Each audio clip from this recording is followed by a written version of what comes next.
Donc voilà, voici la correction donc des exercices 3, 4 et 5 de la page donc 19. Donc l'exercice 3, donc exercice 3, donc je demande d'écrire les 7 premiers termes d'une suite géométrique, sachant que la deuxième terme U2 qui vaut 96 et la sixième terme U6 qui vaut je vais mettre comme ça, voilà, comme ça, U6 qui vaut 2304. Ok, là, je demande donc donner les 7 premiers termes. Donc, ce qu'il me faut, c'était U1, U2, U3, U4, U5, U6 et U7, puisqu'il nous faut 7 premiers termes. Et je sais bien que U2, c'était 96 et U6, c'était ceci. Ok, maintenant, donc, on connaît deux termes quelconques d'une suite, bah, je vais calculer la raison. Q, donc c'était 6 moins 2, donc exposons 6 moins 2, qui est égal à, donc U6, ceci, divisé par 96. Ok, donc on va avoir Q exposant 4, qui est égal à ça, sur 96, et donc le 4 là, je peux l'enlever. Allez, je vais pas tricher des étapes, puisque c'est quand même important après. Donc, Q sera égal à ceci. Tout exposant un quart. Ok. Là, voilà, si vous avez fait ça, c'était presque bon, mais je suis pas sûr si tout le monde a pensé. C'est-à-dire, là, on a un indice pair. Donc, on va avoir deux solutions possibles, plus ou moins. Ok, on va maintenant calculer ceci. Donc, entre parenthèses, 2304 divisé par 96, que je ferme la parenthèse, tout exposant un quart. Donc, 1 divisé par 4. Donc là, j'obtiens une réponse. Donc, si j'arrondis à deux chiffres après la virgule, bah, c'était 2,21. Oui, j'ai oublié. Donc, c'était donc plus 2,21 ou moins 2,21. Ok, je trouve deux raisons pour la suite en question. Maintenant, là, on avait arrondi, donc on avait travaillé. J'ai des raisons qui sont donc calculées arrondies. Bah, si je calcule donc les autres termes, quand je vais arriver là, bah, je vais pas trouver la réponse exacte. Ok, ça c'est une chose que vous devez déjà savoir à l'avance. Mais c'est pas grave, on va pas compliquer des choses, on va travailler de cette manière-là. Donc, si Q égale à 2,21 et en dessous, on va noter si Q égale à moins 2,21. Ok, on va trouver tous les réponses. Donc, je vais faire donc 96. Pour trouver le U1, je dois faire diviser par ceci, diviser par 2,21. Donc, je trouve 43,44. Ok, 43,44. Et après, je dois faire fois 2,21 chaque fois. Donc, 96 fois 2,21. Donc, je vais trouver 212,16 fois 2,21. Je trouve donc 468,87 fois 2,21. Je trouve 1036,21 et fois donc 2,21. Là, comme je vous l'avais dit, on n'a pas la réponse exacte. Qu'est-ce qu'on va faire? En fait, ce que je vous conseille, c'est d'effacer cette valeur-là. Vous allez noter donc la valeur ici. Mais une chose qu'on pourra quand même dire que cette valeur-là et cette valeur-là, en fait, il manque juste 14. Ok, pour passer de là à là, je dois rajouter 14. Et c'était pas dans des suites géométriques pour des valeurs énormes. 14, c'est rien du tout. Donc voilà, je vais garder ceci fois 2,21. Donc j'aurai donc ici 5060,90 6. Et pareil, hein, pour la valeur ici, je pars de 96, mais je dois chaque fois, donc les signes vont être intercalés. Donc là, comme je fais diviser par moins 2,21, je vais avoir moins 43,44. Fois moins 2,21, je vais avoir moins 212,16. Et là, c'était la valeur positive. Là, c'était donc la valeur négative. Là, ça sera positive. Et là, ça sera négatif. OK? Comme ça, voilà. On a, pour l'exercice 3, c'est fait. Maintenant, pour ceux qui cherchent à obtenir donc des réponses exactes, je vais vous montrer ce qu'il faut faire. OK? Donc, ce que vous devez faire dans ce cas-là, déjà, je sais que là, j'ai 96. Là, j'ai 2340.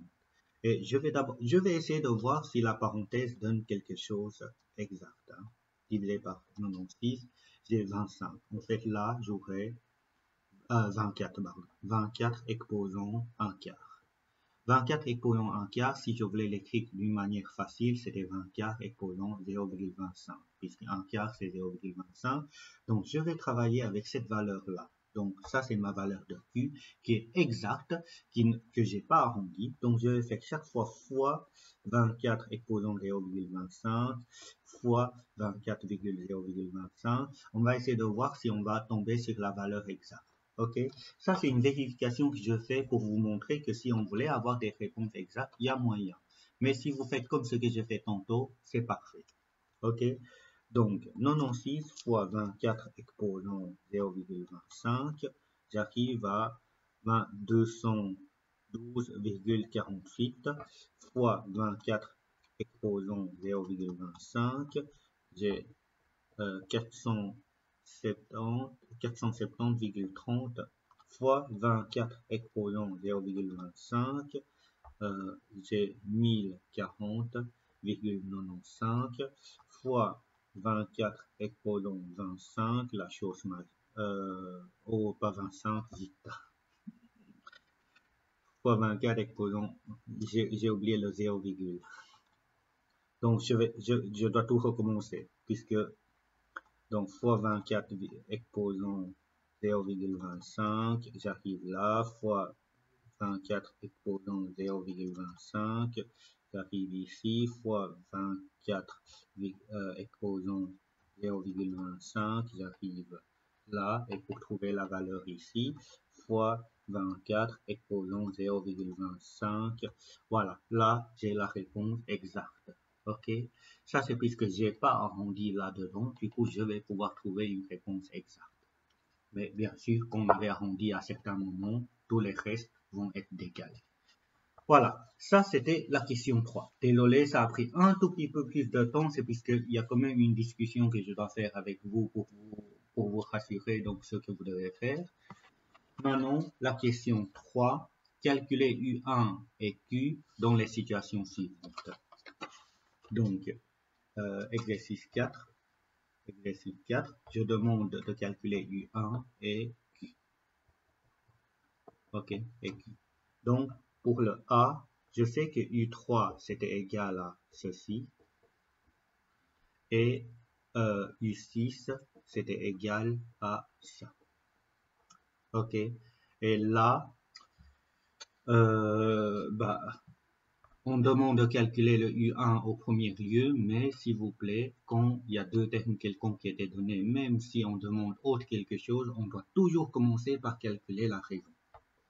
Q exposant 6 moins 3, l'indice le plus grand moins l'indice le plus petit, sur U6, c'est-à-dire ceci,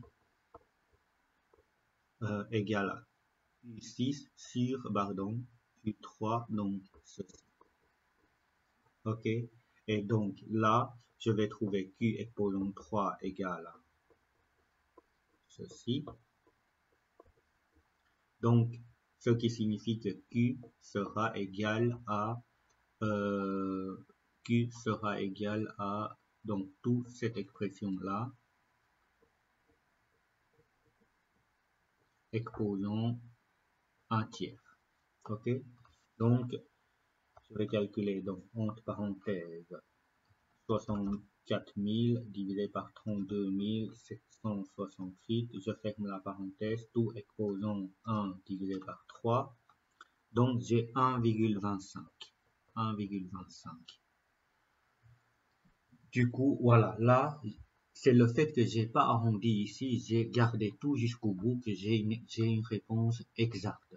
1,25 et je n'ai pas arrondi. Ok. Maintenant, si vous allez d'abord calculer ceci, vous arrondissez à 2 chiffres après la virgule et puis vous prenez vos réponses arrondies ici, vous allez peut-être trouver donc une raison, la raison qui est légèrement décalée. Donc, on avait cherché le Q. Maintenant, pour U1, pour trouver U1, cette fois-ci, on n'a pas nécessairement besoin d'appliquer des formules. Soit, il y a deux façons. Une façon intelligente, c'est de dire j'ai U3, U2 et U1. Pour passer de U3, je dois faire diviser par Q, ce qui fait que U1, c'était égal à U3 divisé par Q,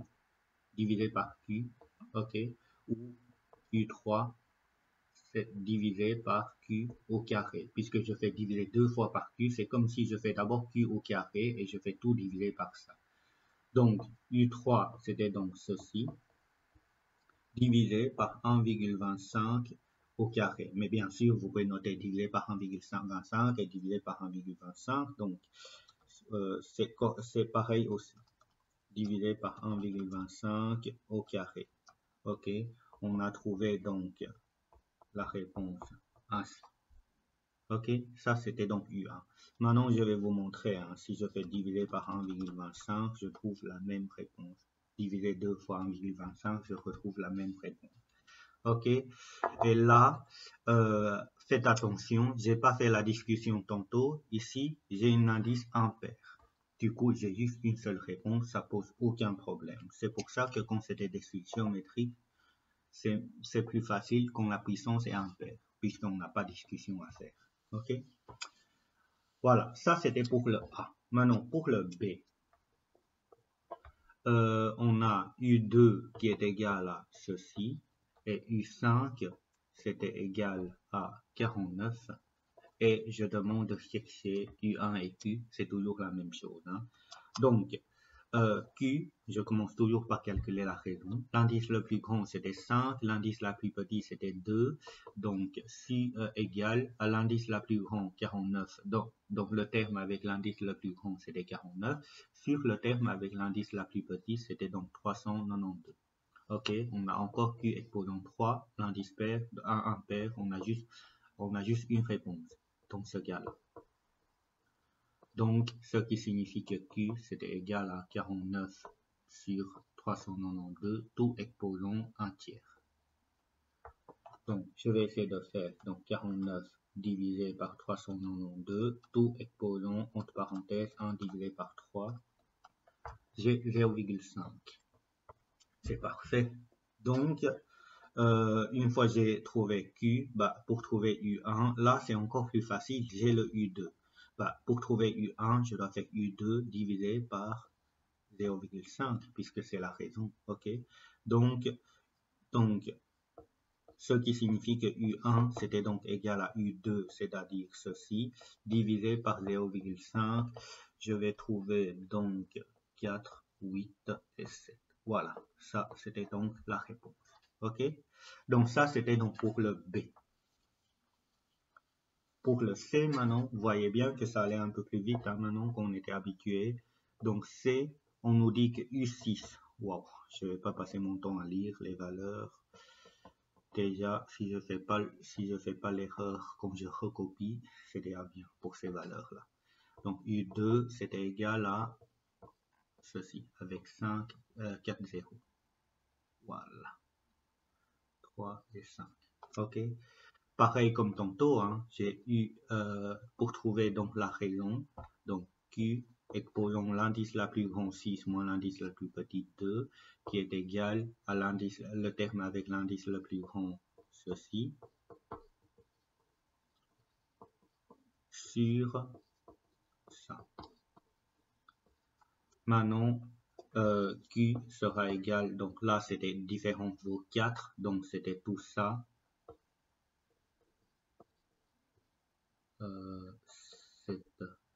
58, ceci, sur ça, tout exposant un quart. Mais faites attention, il y a deux possibilités, plus ou moins, ok, puisque l'indice là c'était pair. Là, donc, je vais calculer, donc d'abord 758,654 divisé par